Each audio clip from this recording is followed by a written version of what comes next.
Hey, okay, classic technical user group style. This is going to be hashed together on the night live as it happens. Only half an hour ago we didn't even know the screen, so you know, I'm glad to be here. And I'm also not meant to be here either. My business partner Nick was meant to be standing where I am now. So just quickly then, I'm going to just kick it off before we've got two great speakers. I'm Paul, I'm the CEO of Sagittarius. We've very kindly, as I said on the previous slide, sponsored this evening. And I should also have a quick shout out for our friends from Explore, who you'll see a banner over the back there, a recruitment specialist for Sitecore, who also kindly sponsored this evening. So a big hand for the two sponsors. There is, as you can see, drink on the table. There is a limit to that, I will add. But there also will be some food bits and pieces coming out later on to keep you going.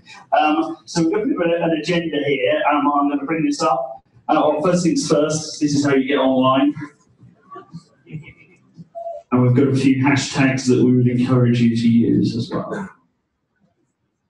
I'm just going to leave that a few seconds because some of you might be rapidly trying to get onto that network, but Forge & Co is the bit you need to remember at the bottom. There's a couple of different Forge & Co kind of networks, but if you get that one, that's the password.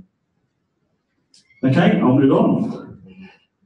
So this was the agenda, although I've just been told we'll swap this around a bit, so I'm just going to kick things off. I've just come back from a symposium, was fortunate to be there. I'm just going to give you a few of the things that I learned there. That was going to be done by Nick, so I'm just going to make a load of stuff up quickly. There it was going to be Jacob, but now he's going to go after Johannes because Jacob's just arrived and needs a breather just to compose himself. So Johannes is going to present next. Then we have a bit of a break, and like I said, we have some food.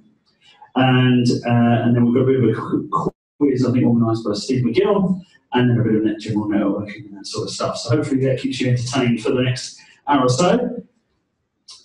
So what am I going to talk about? Sorry, let's get my notes out. So I was very fortunate to go to Symposium.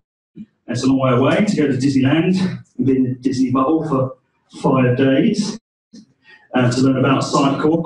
And I just thought I'd give you some of my highlights. You've probably read all the press releases and know some of this already, but I just thought there were some significant things I thought was worthy mentioning. So the big announcement was the acquisition of an organisation called Star Labs, which, again, if you've not read the press release, was the acquisition of they're essentially a digital asset management system, DAM, but that's probably understaying it a bit really, because it's a media resource system, so you can manage all your adverts and all your assets for an organisation, and all your campaigns and all the elements that might be in a campaign. So to think of it as just as a digital asset management system is probably underplaying it a bit. I won't try and tell you all the different things it is. I don't have any slides. I didn't really prepare for this, but it's something worth looking at. It is significant. It does actually quite nicely round out the Sitecore product, in my opinion. It certainly strengthens the asset library part of Sitecore. I also thought it was interesting because it kind of feels like the first proper acquisition by Sitecore of another, in terms of rounding out the universe of Sitecore. So I'm interested to see if is that the first of many, or is this just a bit of a one-off?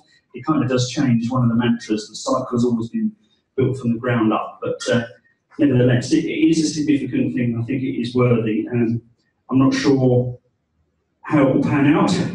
It's kind of I asked the owners of Star Labs a few days later how are we going to sell it? How if we're selling Sitecore to somebody, how do we cross-sell this other product? And who are their customers at the moment we could possibly sell Sitecore to? And they didn't have many answers to that. So I think that's a work in progress.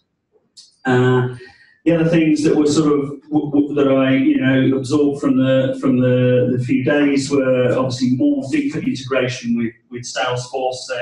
They're in very deep there. The latest version of Sitecore Salesforce connector is far superior to what's been there before. It's got I'm going to run here under the latest release. Contact data, analytics, and behavioural data will be seamlessly exchanged between the two platforms. So I mean, we saw the Salesforce, we've seen the Salesforce relationship growing over the last year or so, but it was they're definitely there, loud and proud.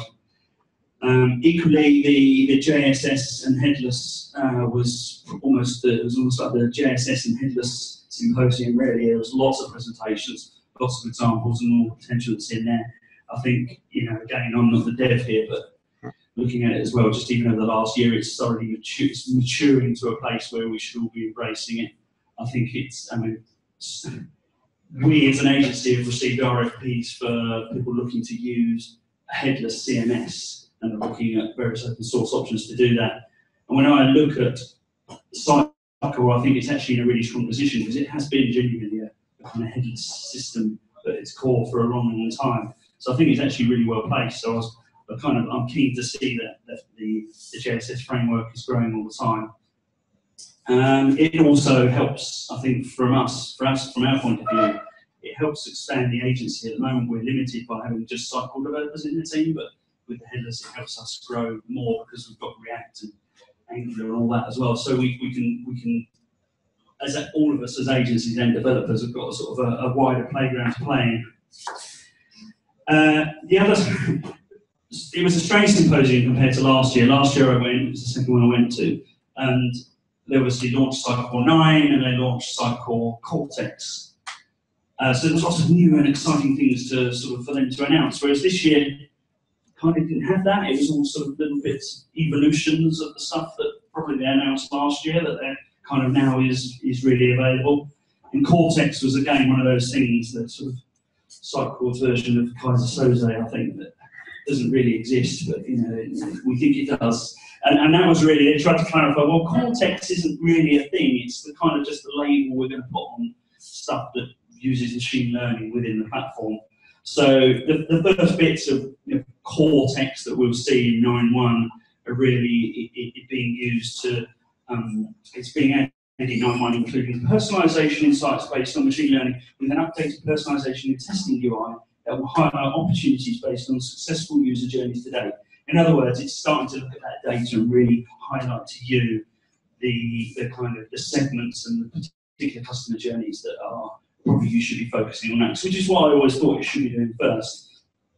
I think also they've, I think one of the significant things for me was integrating OpenCalais into the tagging system you used on other platforms before, but that's now becoming part of Sitecore. So I think that's going to be good in terms of helping Sitecore give you better insight into what's going on to the platform. And then the other thing that I come from a design and creative point of view, but there's a new interface called Horizon, which is a complete overhaul of the interface that you use certainly from the back end. And in version 9.1, it'll have some of that very basic machine learning built into it. It is nice. It's much more drag and drop and a bit more now, rather than a sort of facelift version of an old CMS. So I think that's actually quite exciting. And actually in versions 9.2, 9.3 next year, more of this machine learning and the Horizon stuff is coming down the line, which is actually quite exciting. And that's again giving you more opportunities to see where opportunities for segmentation and personalization are in your site. Other interesting things, a new universal tracker, so allowing all flavors of developers to be able to track everything everywhere in the experience database. So it's kind of upping what we were able to do with XDB, I suppose, really. The testing tools, much better, with more sort of historic test reports that we can use, updates to the sort of Telerik HTML editing, .NET Core and Solar, they've all been updated. And then one of the areas I thought was interesting, I then stayed on for Thursday afternoon and Friday, which is the sort of MVP conference. And there was a lot more, what was nice to see was they brought all of the kind of product owners to that. And it was a great community and a great, what they did was they broke the room out to lots of roundtables with all the product owners sat at a roundtable, and then they wanted feedback from MVPs on, well, where's this product going, or where's this feature going, or what should we be doing next, and the rest of it. And it kind of highlighted to me as a sort of a personality trait of Sitecore how actually it is interested in listening to this community. I don't think many big brands would do that, and I thought that was quite an interesting thing. And Tam has actually launched the sort of little working groups. Do you want to talk about the working groups quickly? Yes.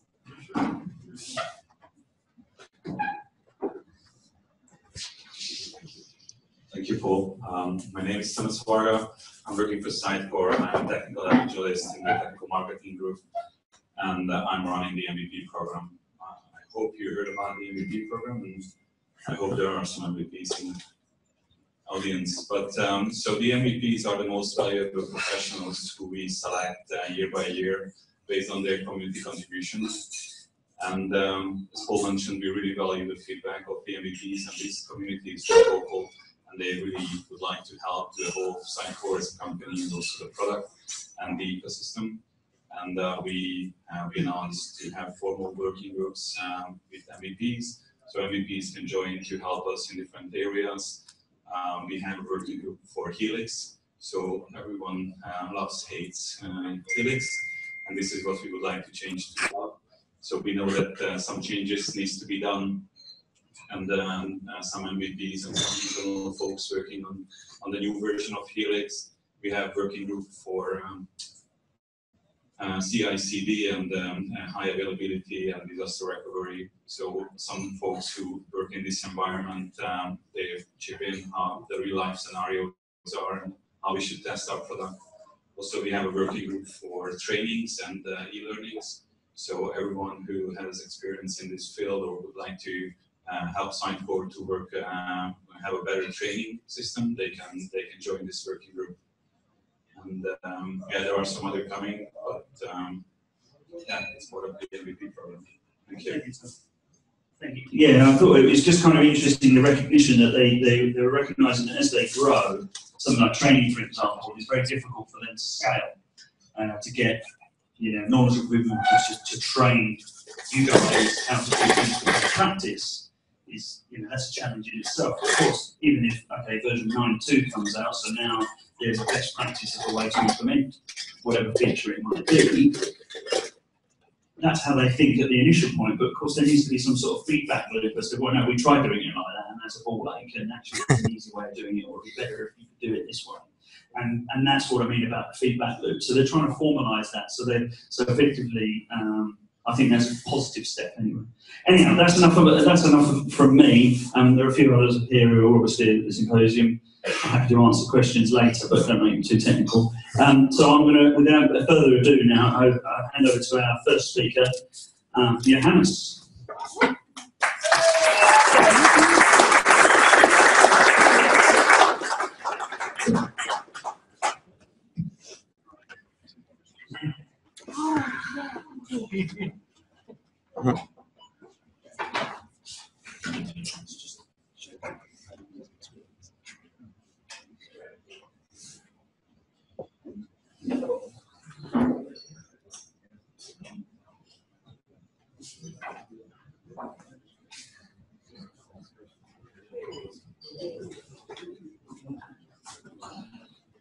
Cool.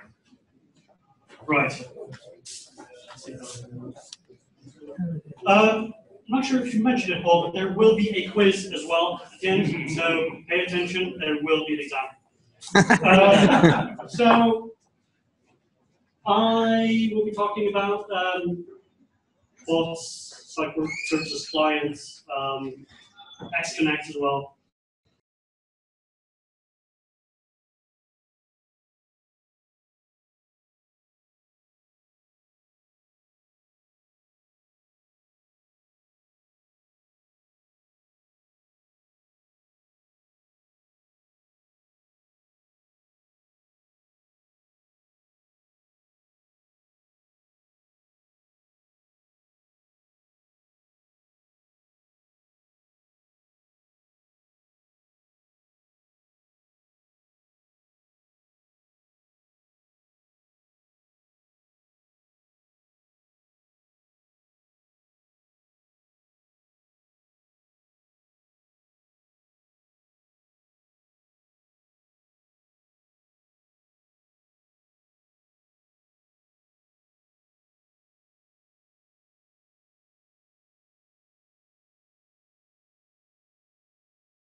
We started our project very broad, I guess, and very, what's the word? We wanted to have it all, right? We wanted to have voice, and we wanted to have everything smart and sentiment analysis and everything. But we only had 3 days, so we had to cut it down on the bare basics. So we kind of took a real-world experience for everyone who isn't familiar with Sagittarius. We have a very strong presence in the travel industry. So for us, it made a lot of sense to use one of our travel clients and kind of recreate what we can do with a travel agency, which I will actually demo to you as well. What we wanted to do was be able to use and ingest multiple different data sources. So I'm using Sitecore, and we were starting to work on a booking engine called Syncsys. And we wanted to use XConnect so that we could actually track what was going on in our interactions and in our business. So this ended up being the spec, and even while we were working at Microsoft, we kind of scratched some things out, such as the voice that I just talked to you about. It is still very much on the agenda. It was just something that kind of got de-scoped, really. But loads and loads of, for us, very exciting stuff and very new stuff. So we started off mapping out how we would think it worked. So we would have our end users as well as developers, because they were one and the same, talking to the chatbot framework using a bot emulator. Do a request to Lewis. We'll get back into what Lewis is, but it's one of Microsoft's services that they provide to find out what is the next step. What are people trying to do here? Lewis will return that, and we would then use that to talk to something, a system. Most of the time, that would be Sitecore, especially when it's got content. But sometimes, when we want to make a booking, that would be Syncsys. From there, we would also make sure that XConnect knows about it. So we wanted to make sure that we could personalize the web experience based on what happened during the bot interaction, whether or not that was a bot on the website, by the way. And we wanted to make sure that we grabbed content, and we did that by the Sitecore services client. So all of that, we'll feed that back to the bot framework and post the content, and it kind of starts all over again. The user now has what they're looking for, and they can do another one. So what is Lewis? Well, the definition from the Microsoft website is language understanding is a cloud-based API service that applies custom machine learning intelligence to users' conversational natural language text object, overall meaning, and pull out relevant detailed information. Very, very basically said, it will allow us to interpret a sentence with what they actually want to achieve using that. So if someone says, I need a hotel in London, we get some JSON string back. The query is, I need a hotel in London, which maps to what we call intent, a certainty of that intent, and also entity. So in this case, we have an entity that is bookable, and that entity type would be a hotel, but it might also be a restaurant or anything else that you could book as well. So those are all defined within Lewis, which again I will come back to in the demo. So that's what Lewis basically returns to us. So what do we want to do? We need to then interpret that, deal with it, so that we can make, we can have a conversation with whoever is typing. So core concepts of Lewis, utterances. So that is the sentence that you say or type, depending on whether you are a chatter or whether you use voice. With the intent that it maps to, and then you have entities. So for example, I'd like to book a hotel, that might map to the intent hotel.book, and the entity is a bookable hotel. You can also have multiple ones. So if I have, does the hotel have Wi-Fi? I might have a hotel.amenities.search intent with the bookable hotel again, plus the amenities of Wi-Fi in this case. So you can have as many entities as you want in your utterance. It's just within your code as a developer, you have to accommodate that. So the user journey, well, you start off with a need. You then raise some awareness to the vault as well. What are you actually trying to do? You also need to make sure that it provides information. People will need to do some research for it.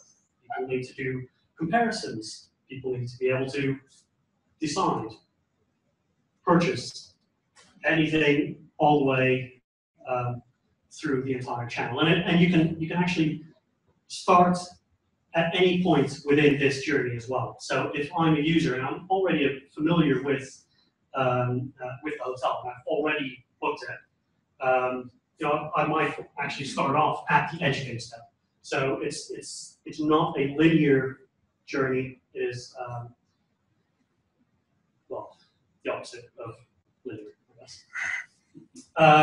And all of those map to the actual intent. So Lewis will always help you find what the intent is. But you need to make sure that it is actually smart enough to deal with that. So how do we do that? We train Lewis, which has its own set of challenges, actually. So the challenges that we ran into were, if I say something, I'm looking for a hotel with pets, or I'm looking for a hotel without pets. Numbers, so how many nights for a hotel, for instance, and the fact that language is very, very flexible. So in English, fat chance and slim chance, they are the same thing. So you need to be able to deal with that. So Lewis takes some of that away, but it brings in some additional challenges. So the first challenge, I'd like to have a hotel that allows pets. The top scoring intent was hotels.search, and the entities are amenities pets. I'd like a hotel that does not allow pets. The top scoring intent, again, is hotels.search, and the entity here is amenity pets, which is correct. But there is no difference for us as a backend developer to know, well, one is, yes, they want pets, one is, no, they do not want pets. So how do we deal with that? We initially tried using sentiment. We figured, I don't want pets, that's going to be a negative sentence. I do want pets is going to be a positive sentence, but that was not the case. Both are actually, strangely enough, negative sentences, and that's because sentiment isn't about the intent. It says nothing about that intent at all. It's more a state of mind. So I might be getting frustrated, then my sentiment score is going down. So I might not say please anymore. So instead, how we solve that is by using something called conditional languages. You can train it to make sure that it's aware of things like allowing and not allowing and forbidding and all that kind of stuff.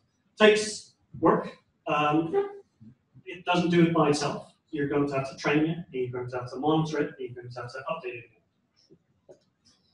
So that's how we came across that challenge. Now, if you take the next challenge that we ran into, which had to do with numbers. And this is a very basic sentence. 2 rooms for 3 people for 4 nights. When we passed that across, stepping back, we had the hotels with availability was search intent, which was correct. But then the entities, we had rooms, people, and nights, which also is correct, but it didn't tell us how many rooms, or how many people, and how many nights. So if I use the chatbot and I say, I'd like 2 rooms for 3 people for 4 nights. And the chatbot comes back to me saying, all right, how many nights do you want to stay? That's not going to be going over very well, and it's going to make me pretty annoyed. So we introduced the number entity, which isn't ideal still, because I just get these numbers in order here. It works because they are in order of the sentence, so I can map the first number to first entity and kind of get around with that. And the last one is language. We have to really be able to accommodate loads and loads of different ways of saying the exact same thing. You know, these sentences are the same. This is only with pets and dog, not with cats or hamsters or fish or whatever else you might want to bring to a hotel. There's not really any simple way of dealing with this other than monitoring the Lewis dashboards and keep training. That's really all you can do about that. So live demo. That always goes over well. We're going to start off with Lewis. Sorry, Steve, it looked like you had a question. I was wondering if you could try again to start sharing the screen. Good. So I can give my hands a break.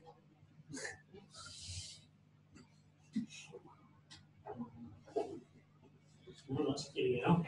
You might need to help me out with this new fantastic. Oh dear. Just stop it and start again. If it doesn't work, I'll carry on.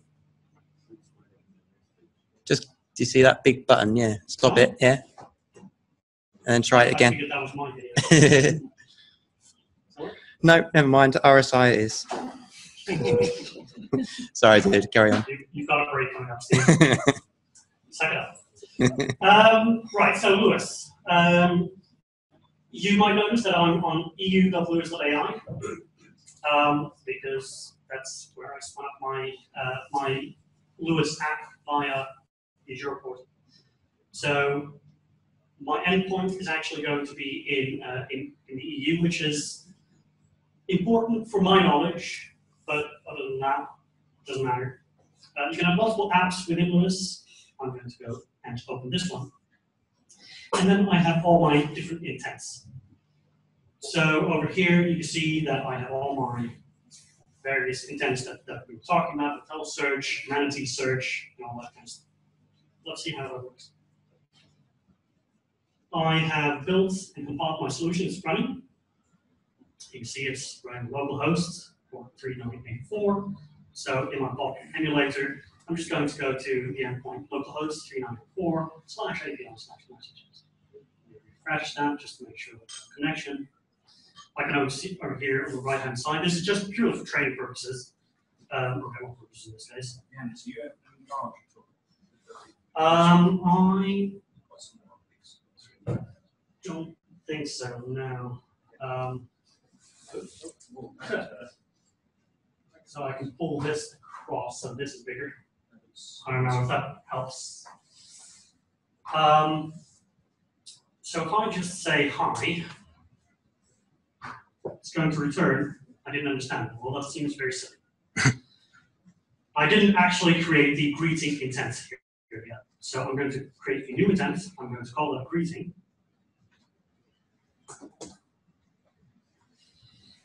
And there's no items in my utterances.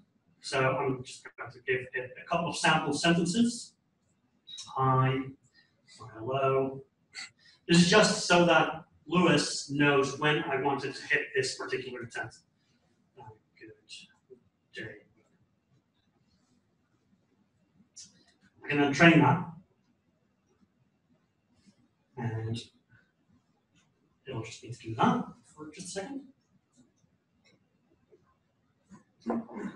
So let's go and test that.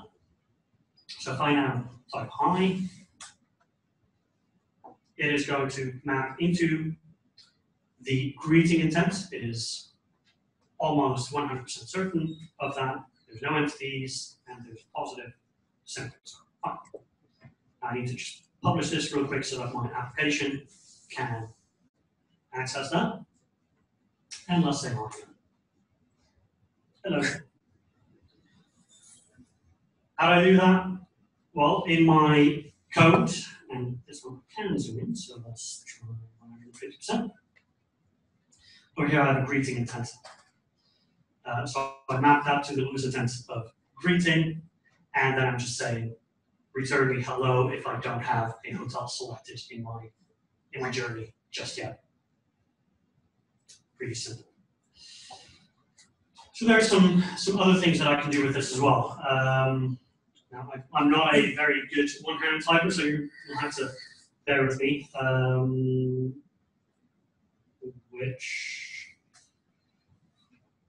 hotels does receipt page have? And this is giving me back some more rich response. I can see over here. I'm actually still outputting this as well because it's debugging purposes. It's found 3 hotels. There's this one, and there's this one.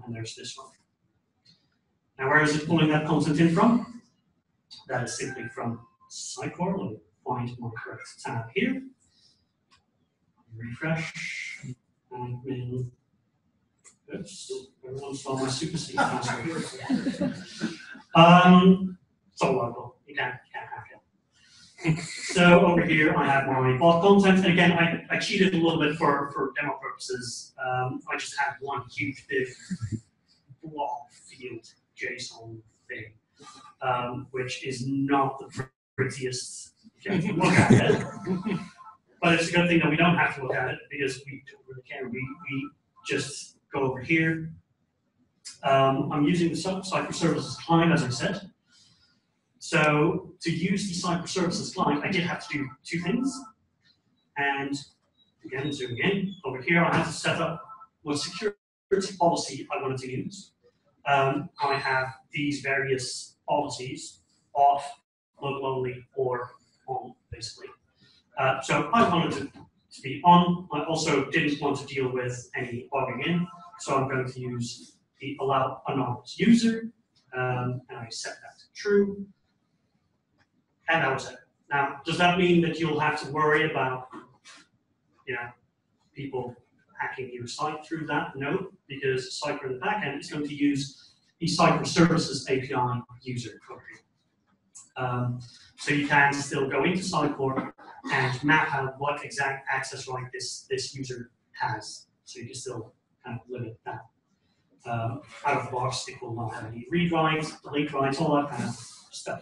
That was the only thing that I had to change here, and at that point, it would work. If I go back to my solution, I should have a data access class over here, where I just build up my thing. You see, it's a demo. I've left everything in to-dos. It does a web request. It parses the JSON, and that's it. So from that JSON, I have 3 hotels, and those 3 hotels are returned to me here. Cool.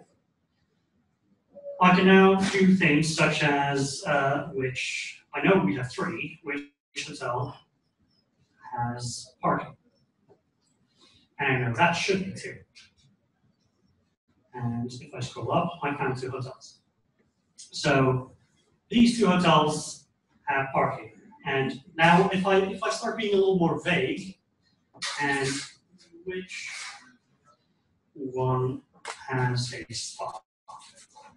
So I'm not mentioning hotel at all anymore. So I need this thing to be clever enough to figure out that it is talking about hotels, which is pretty easy because this is a hotel's website.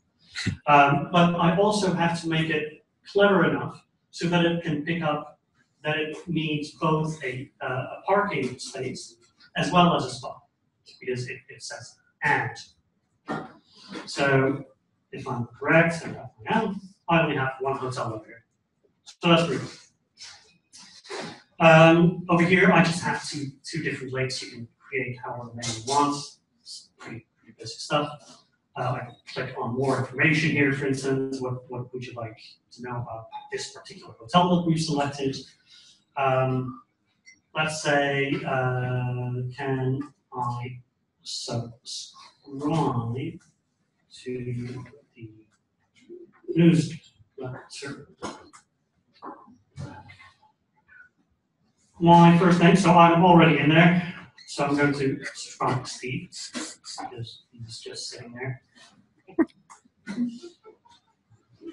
Steve at Gill.com. Sign up. Thank you for signing up. Awesome. Let's go back into the experience profile. This really is the most truth. Because awesome. We have Steve. Last interaction was 0 minutes ago, so it is very, very recent. And just like any other Sitecore interaction, we now have that in the experience profile. We triggered a goal, newsletter sign up on this page. And I believe, not entirely certain, yep, I have a different channel that I'm using as well. So online automation. Well, so right. Finance.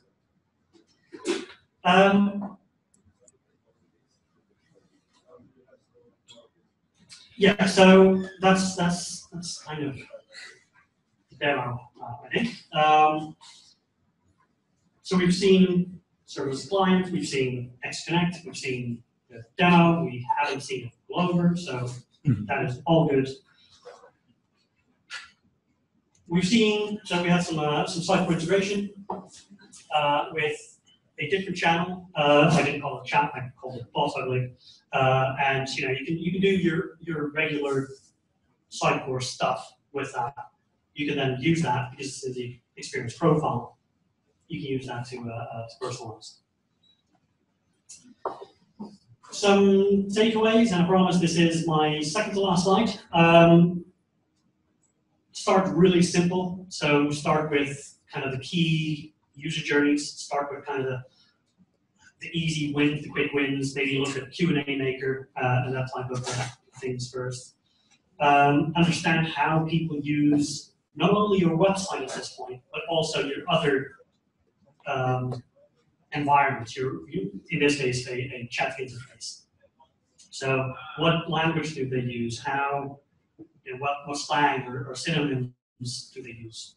Train it constantly, and make sure that you understand and really are aware that it's a different channel.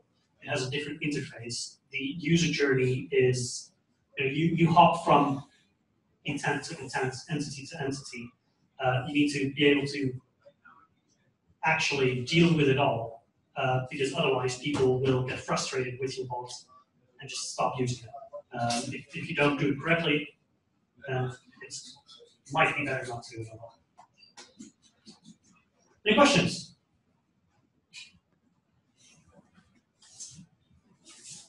One question.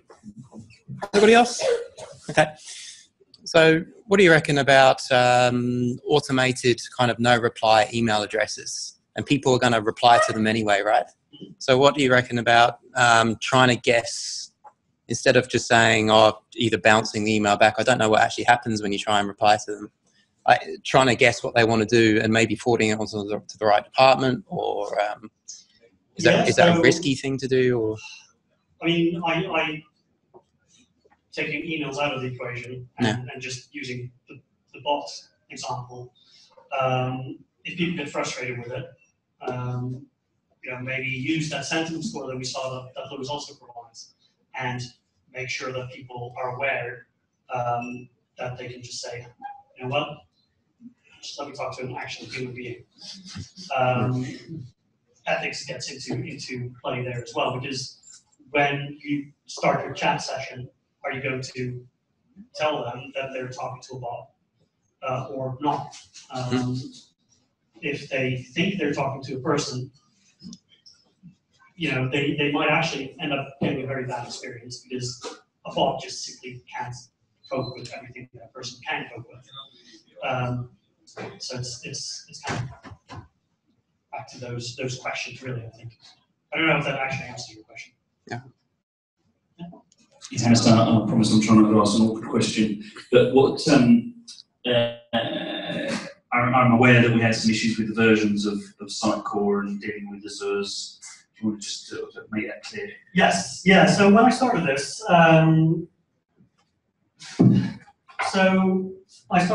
through the Azure portal, which I haven't shown you because it's simply starting up a service within the Azure portal, not terribly exciting.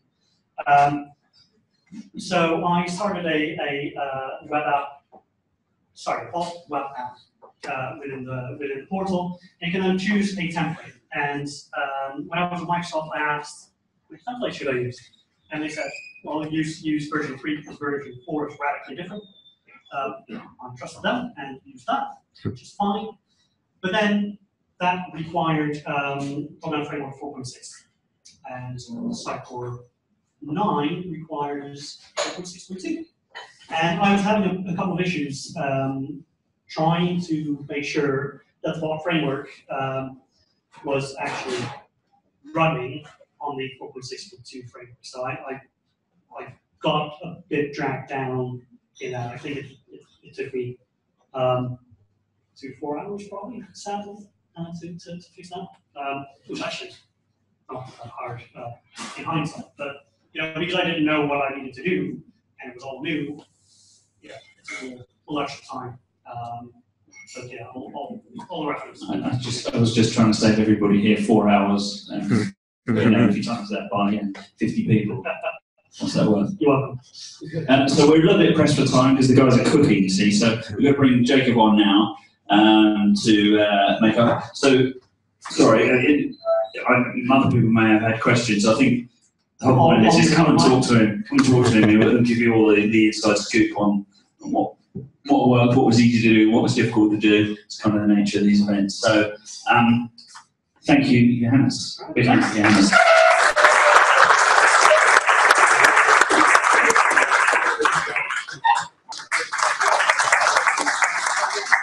Thanks a lot.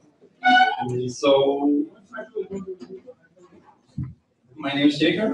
I work for Sitecore as a software architect. I've been working for Sitecore for close to 4 years now. And as already pointed out, this was also presented at Symposium. Today I'll spare you for the slide deck, so it's just going to be one live demo, a very live demo. So push your fingers, please. What I'm going to show you is Sitecore out of the box, basically, marketing automation and DXM as it looks today. And I'm going to take you through a little bit of a user journey. So we imagine we've been to an event. We have had some flyers in our stand where people can sign up for something. They enter their name, their email address. We go home after the event, and then we start importing these contacts. And we want to send these contacts a welcome email, of course. We want to allow these contacts to receive targeted email content. And we want to be able to personalize this email content, of course. And then we also want to make sure that we don't send these contacts too many emails. So, without further ado, I'm going to sit down here and hide a little bit because I click. But I hope you can hear me. And if you cannot hear me or if there's anything that's not clear, just please shout or raise your hand. And one more time, I just want to point out that there is no custom code in this demo. It's all shipped with Sitecore in 9.1. Some of it is before 9.1, but I'm going to try and call out when it's 9.1 and when it's not. Yeah. So to begin with, we have a list of contacts. This is a very simple list. See this, simply a few names and some email addresses. We actually have 2 lists. So I'm just going to go ahead and start with those. We go to List Manager. We which some of you may be familiar with, and then simply create a contact list from a file. And I named it yes. Giving it a name. Oops. I'm not very good at one-hand typing either, so that's it.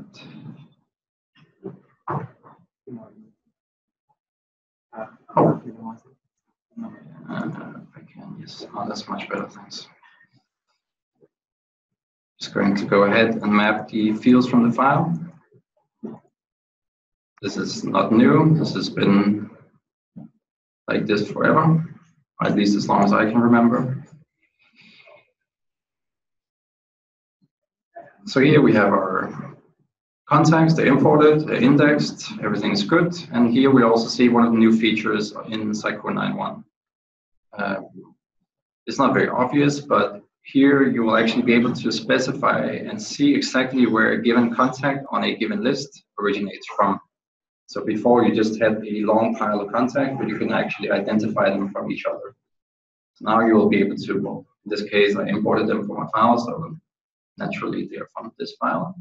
But if you had a contact subscribing through EXM, for example, you would see that you also have contacts and you filter those contacts originating from that source. So I'm just going to go ahead and import one more file.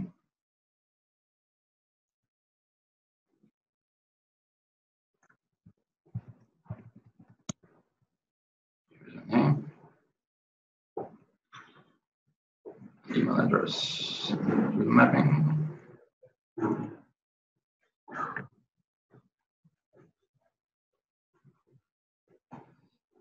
And that's all good. But because these guys are a little bit more important to me, I want to assign them a contact behavior profile. And if you work with personalization in Sitecore, you've probably seen this before, but it's an easy way to do personalization in Sitecore in the experience editor, for example. But I'm going to do it in a slightly backwards way, just to show you that it can be done through marketing automation using some of the new features here. So I'm going to create a new campaign. I'll make sure that the entry activity has some criteria for entering this campaign.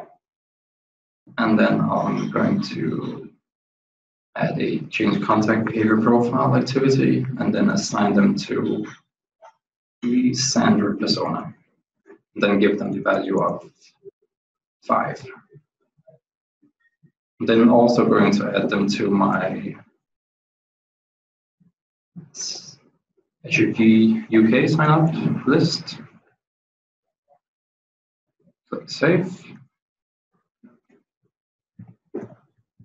Give a name.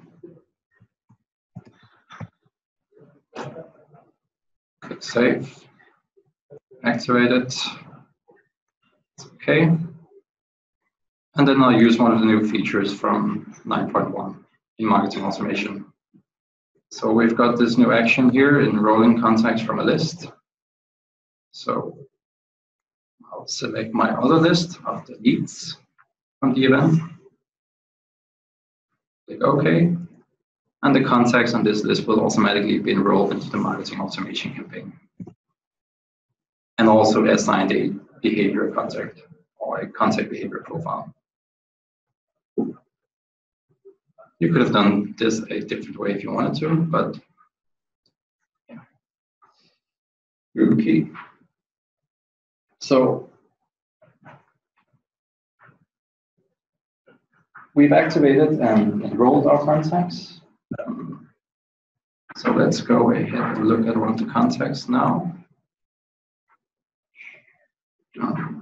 Take Maria, for example.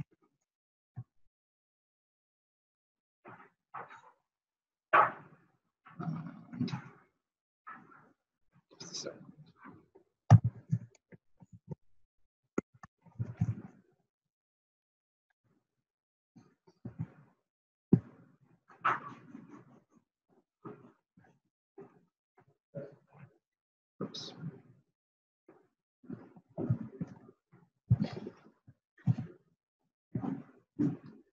So this is one of the contexts we just imported.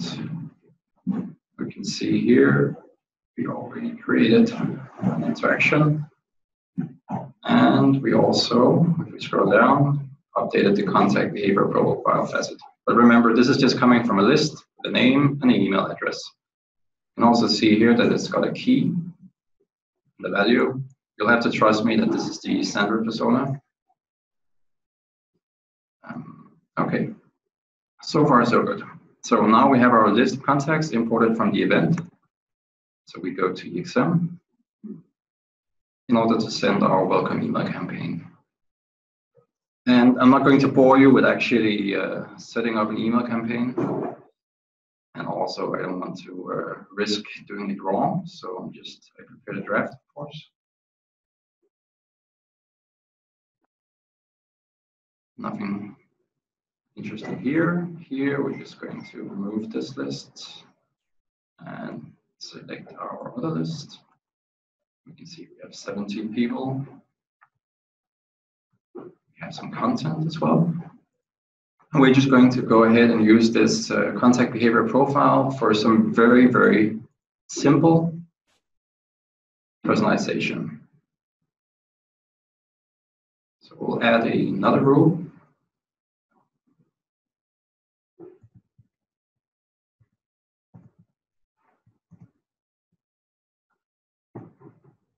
And we'll find the contact profile.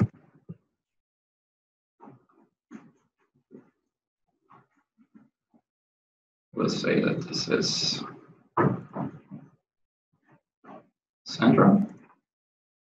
We're just adding a rule here saying that where the value of the Sandra profile key in the contact behavior profile is greater than or equal to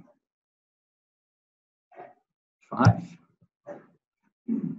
Click OK. And then we will simply hide the image in the email. So not very useful personalization. You can do anything you want, but just prove that this is actually just as easy as this. So that's it. We'll save and close this. Go through our delivery tab. And then we will send the message.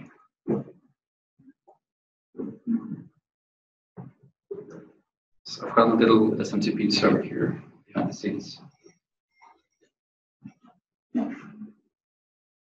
And if all goes well, start receiving emails. So far so good. But we also want to make sure that our contacts from the event actually interact with us, or at least we want to be able to do something in case they don't. So we're going to use marketing automation for this again. So we go back to the Launchpad, Sitecore, scroll down to marketing automation, and create a new campaign. I'm not going to create a blank campaign, we're just going to create one from a template. And a templated campaign is yet another feature from 9.1. We ship with a few default ones, but you can go ahead and create your own. I did for this particular demo, so I created a welcome template. It just sets up some boundaries for you, really. So in my case, I want to check if a contact opened the email campaign.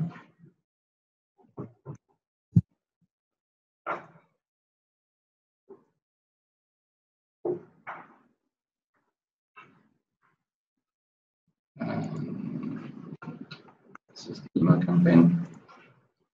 If they open the email campaign, they'll then feed into this campaign or this marketing automation campaign. We're then going to check, did they actually click anything in this campaign or not?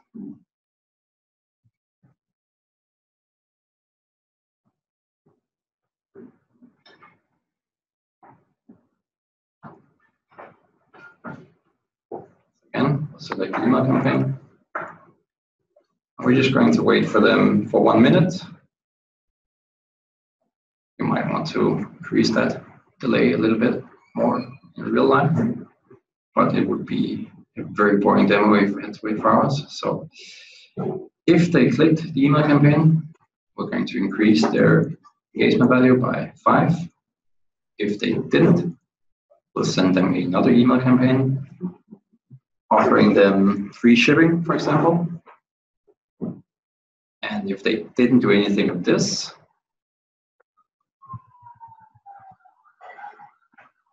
we will, once I've specified the rules here, hopefully I can find the email campaign.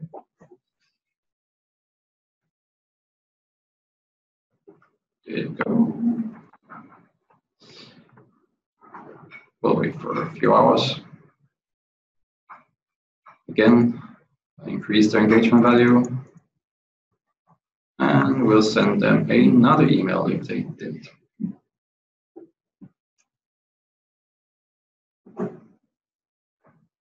Finally, we'll save this.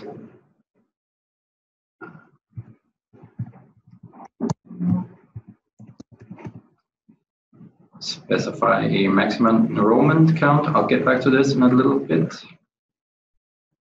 Save it. Then we'll activate it.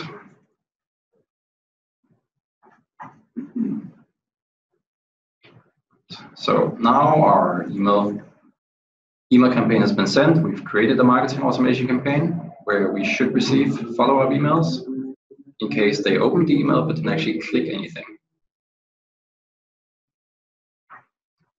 So I'm going to show you a few things here. So first of all, the personalization that I started off with. So here's a guy who's not on the important list, so he gets the image. Maria, however, is on the important list, so she doesn't get the image or any of the content. So we have 2 persons now who've opened the email, didn't actually click anything. So now after a minute or so, we should receive a follow-up email. But I'm not going to just sit around and wait for that, so I'm going to show you a few things meanwhile. So I'm going to load our contact again and scroll down a little bit. So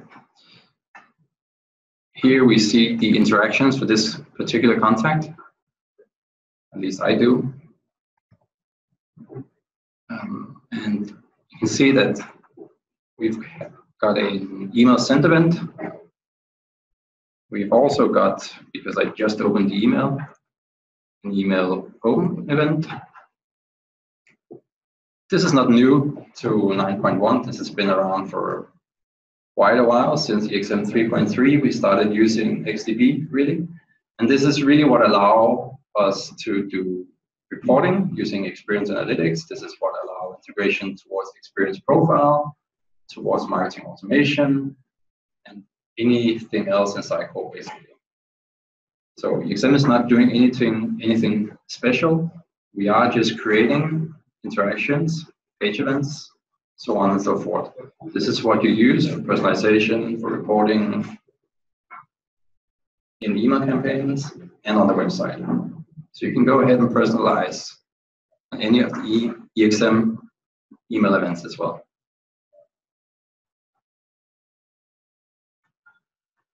Yeah. So there's also a new feature here in marketing automation campaign that I just hinted at. We click save. Oops. We just click campaign details. There is a new UI option here, maximum enrollment or unlimited. So before 9.1 in marketing automation, a contact could only feed into a marketing automation campaign, I believe it was 3 times. In some cases, that's what you want, but in cases where we have a welcome email campaign and we send them a follow-up, We don't want to send that follow-up several times. So you only want to send that one time. So now you can specify exactly how many times a given contact may feed into a campaign or not. You can also set it to unlimited, and they'll just continue going into the plan. But it's something you have to be aware of when you set up your campaigns, because you could end up in a very chatty, spammy situation. Also want to point out one more thing. So we added a ton of new rules in 9.1 in the exam. So we've got here, and they're very similar sounding, many of them, but they're very, very different.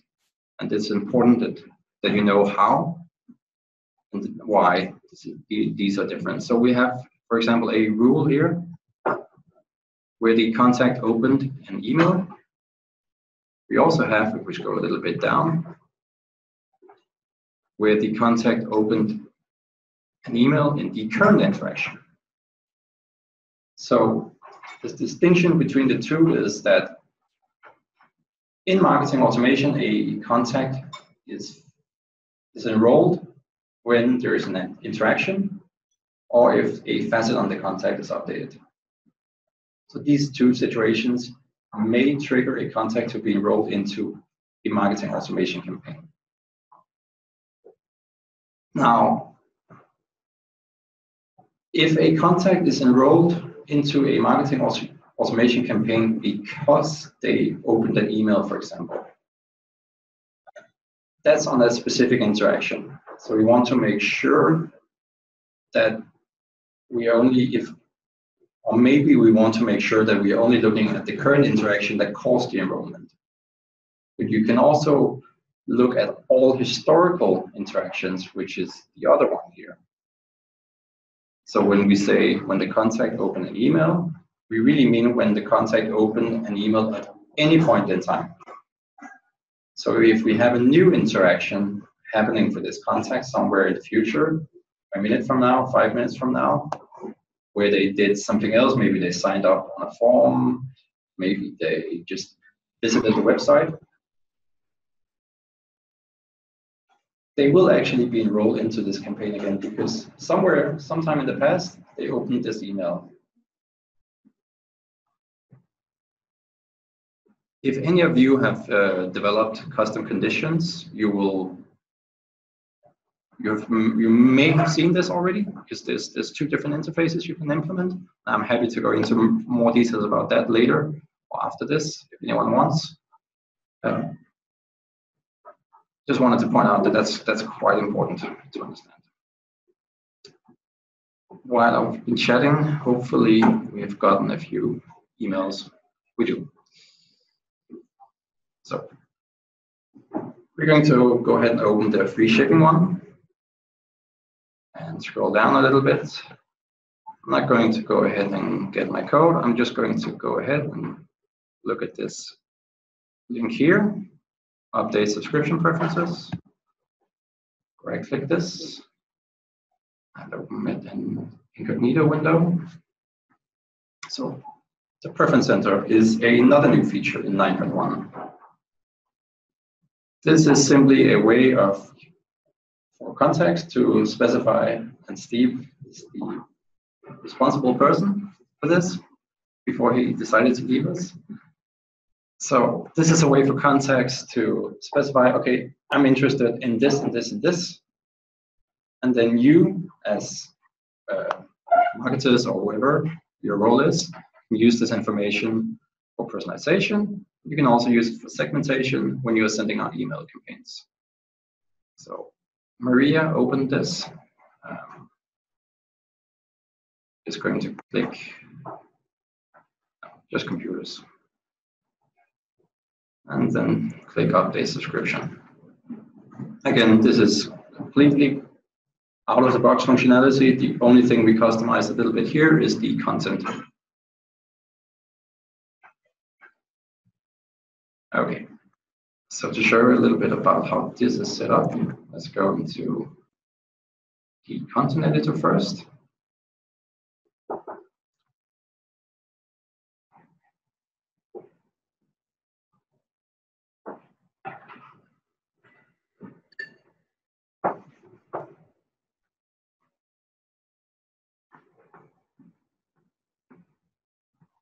Should have warmed this up.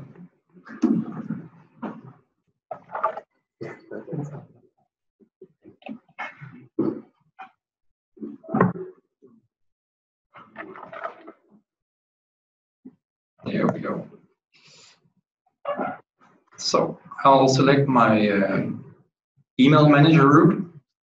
And for those of you who are not familiar with EXM, EXM has the concept of manager routes, which is a way of defining, you can create as many manager routes as you will, and each manager route holds in any number of email campaigns. So it's a way for you to say, this brand contains these email campaigns and can work with these templates, and the other brand can work with these email campaigns and another template. And we also separate completely all of the reporting between the manager routes. So it's sort of like a multi-site thingamajiggy. But if we go to the content tab and scroll down a little bit, we have several new sections here. Branding, it's one. Simply allows you to specify the brand name and the logo. Here, Steve. Marketing categories is another. This is where you define which categories are being shown in the preference center. And then finally, the preference center, which is just set up some input fields which contains a basic markup, which you can then customize. But you can also roll your own preference center if you want to. But this is what we ship with out of the box. And it's simply doing some tokenization and then replacing this with whatever marketing categories you've selected. And it outputs what you just saw. Okay. And the marketing categories are defined in the marketing control panel. The taxonomies. We have this new taxonomy, marketing categories. We have some default ones, of course, but you can also go ahead and create your own. Very basic. So again, let's go back to our contact. This time we'll just load a Sitecore contact, scroll down a little bit, and we see our marketing preferences for a specific manager route or for a specific brand. We have specified that this category, zoom in a little bit, we don't care about this category, this manager route. We do, however, care about this category, the same manager route, and sorry about the drawing. But yeah, you get the picture. But it just means that any contact can have any number of preferences for any particular brand. So just because you're interested in socks for one brand doesn't mean that you're interested in socks for another brand. Maybe I should have said computers since this is what we are looking at here, but okay. Okay, let's go ahead and go to List Manager. Create a segmented list from all contacts.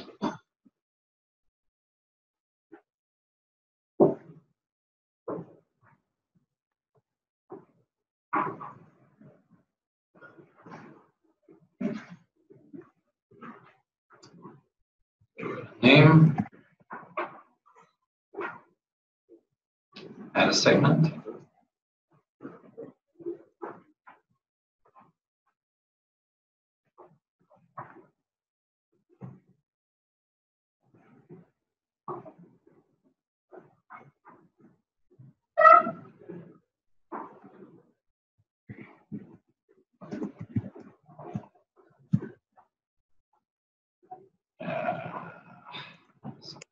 Weird.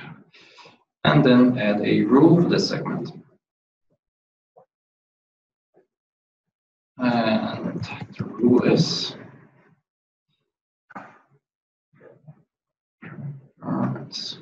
so we've got this preference here. Where the contact has or has not subscribed to a marketing preference for a specific manager route. So we'll select where the contact has subscribed to, the computers, category for the manager route, email or the brand. Click OK, click Save, and click Save. And we see we have a couple of contacts who have already subscribed for this. Among them, Maria, which we just have been looking at. So now we can go ahead and send, this is a dynamic list, the segmented list is dynamic, so any future contact that sign up for this preference will automatically be a part of this list. So now we can go ahead and use that segment, for example, for sending out emails about computers. I think I did prepare another draft here. Yeah. So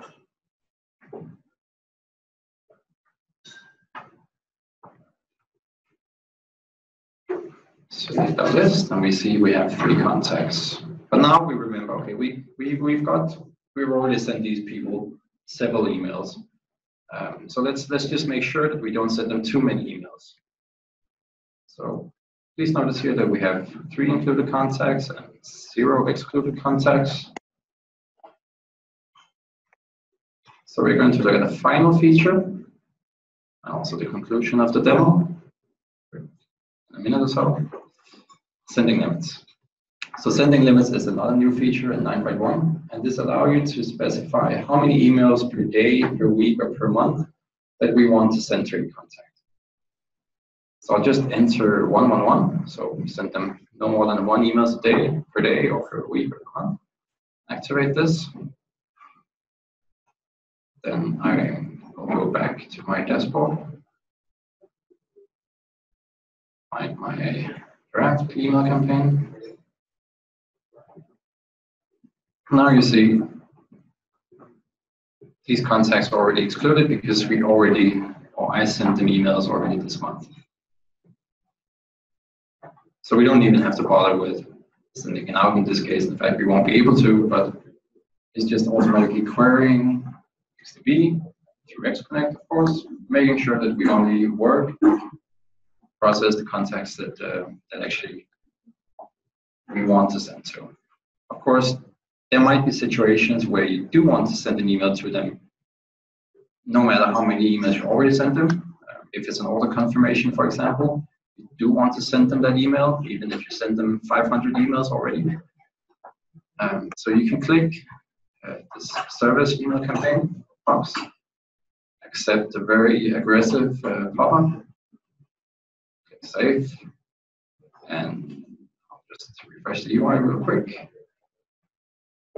And now we've got Google Contacts again. So we have the option of overriding this sending limits, basically.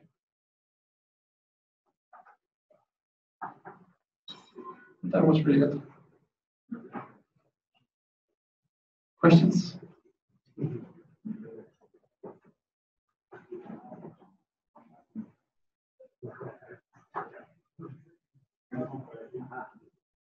Yeah.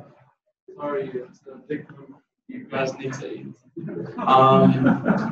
So I really need to know the user-facing pages, like the email preference page and there was another page. Can you actually skin those to look like your website in terms of branding design?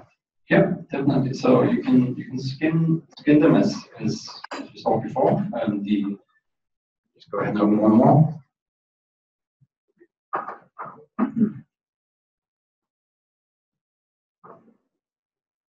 So we ship with some very simple preference set stuff. But since this is all just all the output of this is stored on the contact in XDB, you can roll your own preference center if you want to, or you can go ahead and use the one that we ship with. You can change the colors, the fonts, basically anything if you want to.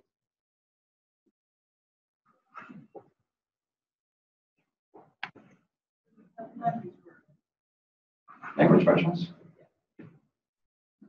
So you just create a new version of the manager in a different language, and you can specify other stuff. Right, guys, time's up. Now the highlight of the evening is Stephen Gill quiz. He's just getting it ready now, but if you want to grab that last burger or last beer.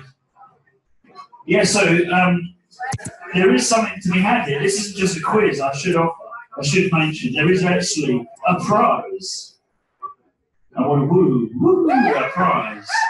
So we've got 2 ReSharper licenses, haven't we? Three ReSharper licenses up for grabs, and that's for the people with the highest score, I assume.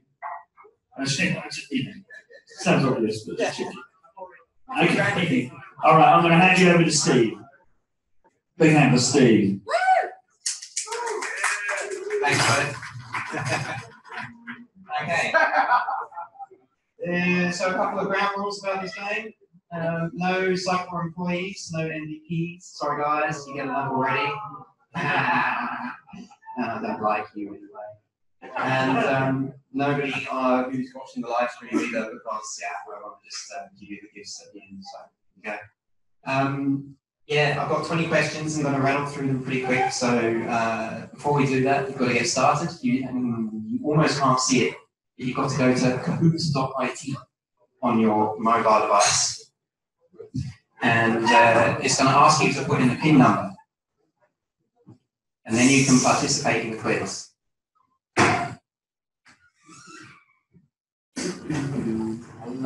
So we're looking to get at least 50 people playing this, guys. And then it's a lot more fun that way. And the top 3 people who aren't Sitecore employees or MVPs will get the ReSharper. Well, I should say the JetBrains product of your choice. Doesn't have to be ReSharper. It can be Rider or other things that help. And that's really super that. What else? The key thing about this one, we're going to give you a practice question at the beginning, is that you don't just need to answer the question directly, you need to do it quickly. So how quicker you answer the question, the more points that you get.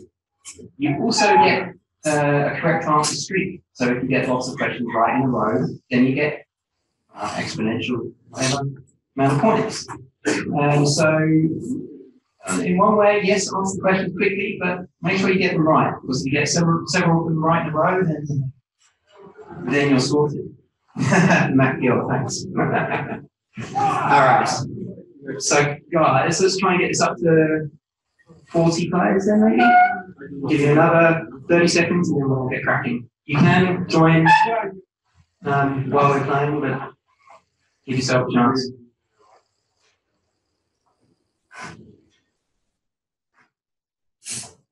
All right. I did warn you. When are you going to start?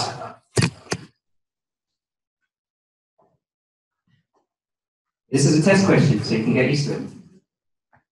Where is the next SubCon EU being held? Copenhagen, Paris, Amsterdam, or London? Press the right shape. You haven't figured that out right now. You only get 5 seconds. That's the key thing. London. Well done. Okay, so that was a good practice. That wasn't 5, that was 10 seconds. But now you know. So first, real question, which user does Sitecore use when allow anonymous user is set to true? From Johanna's presentation. 5 seconds. Quick. Okay. Most of you had it right. Well done. In marketing automation, what do you create?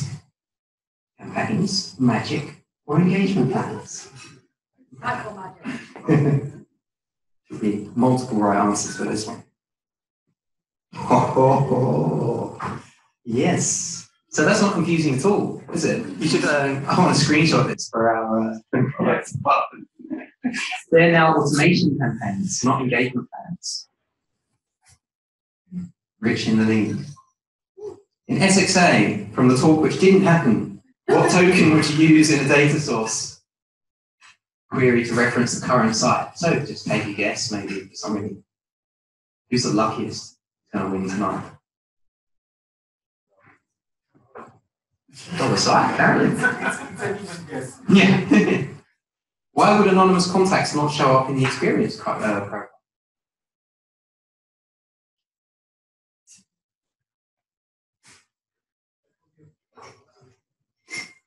Quick.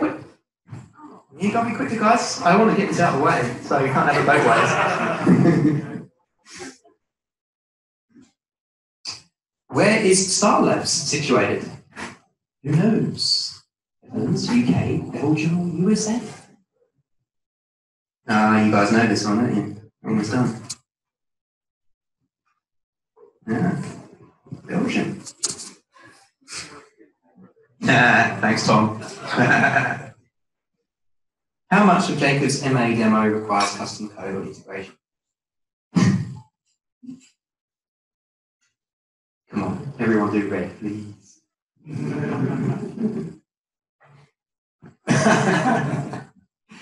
Sorry, Jacob, they were paying attention.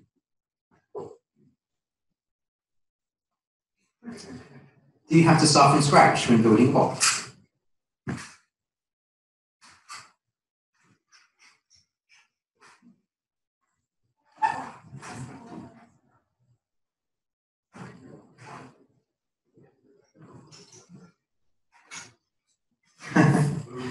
Should I let Paul play as well? I don't think so. I should have banned Sagittarius employees as well. No! Oh, okay. And then Nick, Rich, and another guy. Yeah, well. So a contact preference is stored. Reference data. Contacts. Can't do it without custom integration. What is it? Ooh, need more time for that one. Sorry about that, guys.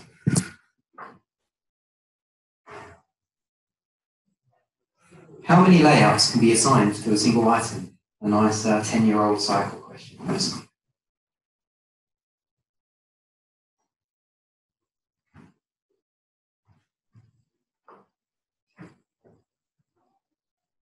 Correct. Well, I get, yeah, I'm pretty sure it's one per device. Now you make me doubt so many people are putting it on limited. Yeah, just guesses, okay. Start to doubt my own knowledge now. When was Sitecore founded? Not Pentium, Sitecore.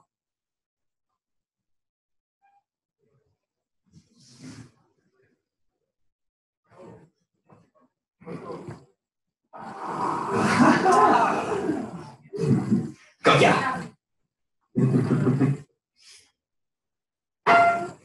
So, what is another Sitecore community event you can attend in London? Discussion Club. Sitecore Experience Manager. Or Sitecore Halloween Club. Hey! Experience. I'm going to do this 8 people. Fantastic.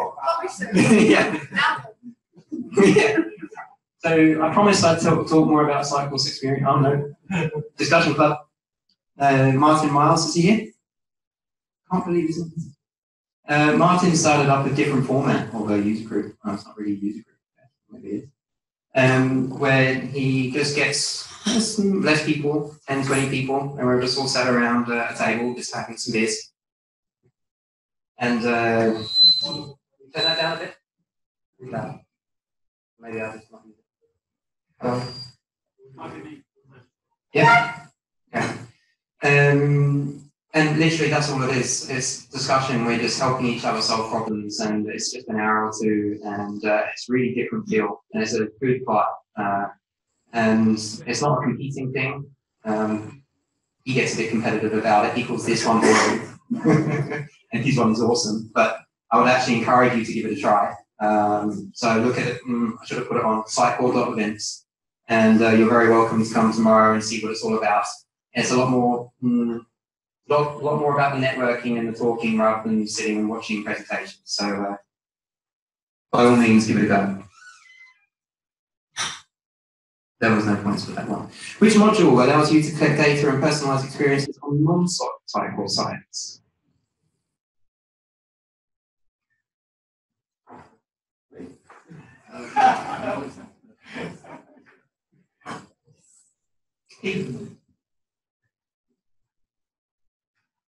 Moving on. When can you use JSS? Whenever you want. Proof of concepts, subscription license, or perpetual license.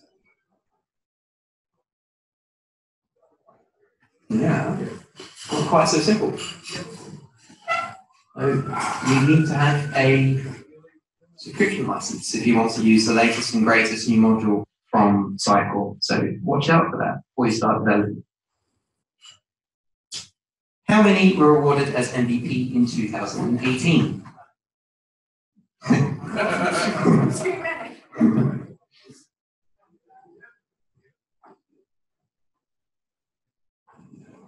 Ooh, yeah, more than you think. So, too many. 329 and 3 honorary MVPs. Thanks. And who can nominate someone to be an MVP? Sitecore employees, current and ex-MVPs, current MVPs, or current MVPs and Sitecore employees. That's a mouthful.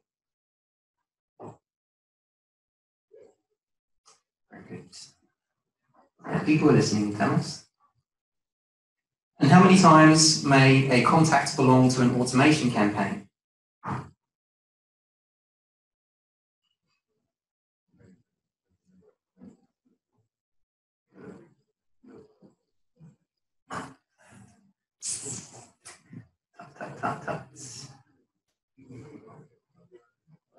I'm going too quickly through that podium, sorry. What was the first data provider for Sitecore? Was it a text file, SQL, XML, or Oracle? 3, 2, 1. Got ya. Yeah. Hence the XSLT. Fantastic. So who's AC? Who's AC, anyone? Yeah. Are you an MVP? Oh, yes. Not yet. Make sure you put that in your brief. What language is used to code the first version of Sitecore? C++, Delphi, C#, or C?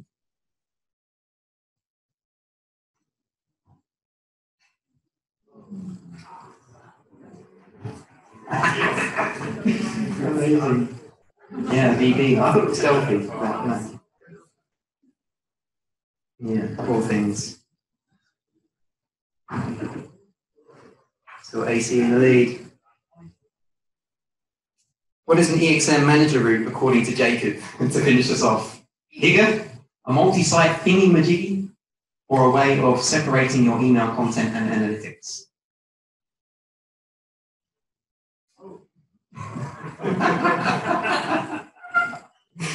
So the blue was what Jacob actually said, and I thought it was hilarious. I'll put it in as a question. So sorry for catching you out. But let's go and have a look. So Triactus pits him at the post at the last point. And AC is the number one who was not disqualified. And I'm trying to see how to, yeah, I have no idea how to do this. Beautiful. Okay, it's a bit small. Yeah, I'll look at this out later, guys. Who's Rich? I think yeah, a couple of Riches here. Pretty hands up. And Nick Allen. I'm not sure if you're an MVP yet. Are you? Ex-MVP. Oh, perfect. So you get free sharp if you want it as well. And if you want to just gift it on to somebody else, then that's fine, because you might have it already.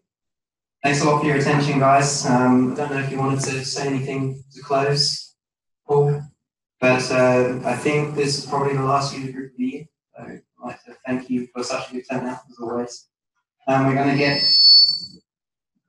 a few events planned in for next year, 2019. And one thing I forgot to say, I would really like to get some new faces up in front.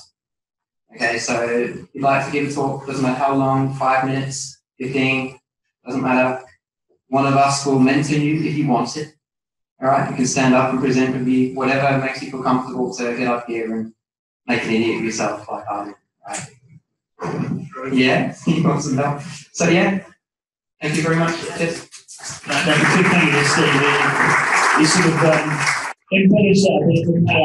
we needed a speaker who dropped out, so we've made it. Hopefully, we've made it enjoyable evening for you. I can only reiterate what Steve said. Actually, is as much as these events happen, almost it's magic that they actually happen at all. Really, when you think about it, because it takes actually a lot of things to align. It requires somebody to put their hand in the pocket to just at least all the wheels and buy the beers, bits and pieces, and it does require you to come up and speak.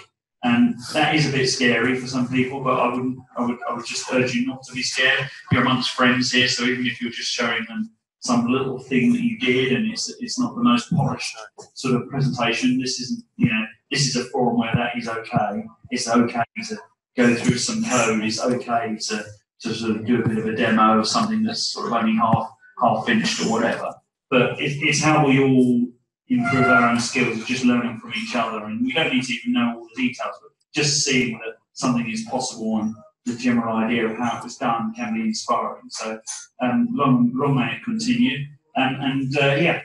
So I think so. In terms of process, if someone wants to kind of get involved at the next one or whatever, is it you the person they should come to? Yes, that's a good start. Yes, that's a good start. I'm quite visible on Slack and Twitter, so that's a great start, and then I'll put you in touch with whoever you need to speak to. And we're going to start a website where you can submit your talks. Right. I want to build a website. Meetup isn't quite doing it for me, so to speak. So I want to make a website where you can where we can present a little bit what the talks are. We can, I don't know. I think it might be a nice idea to be transparent about it, that we can vote on it, not keep it closed, and that's what ends up happening is it keeps on being me or somebody from Sitecore and MVP go up, and then you feel like you don't belong, because that is literally the last thing that we want. We want everybody to come up and just feel more like a group, and not like it's us talking to you. Let's just try and change that up a little bit. And it's difficult because we kind of created a culture accidentally, so we need you to kind of help us pass through it.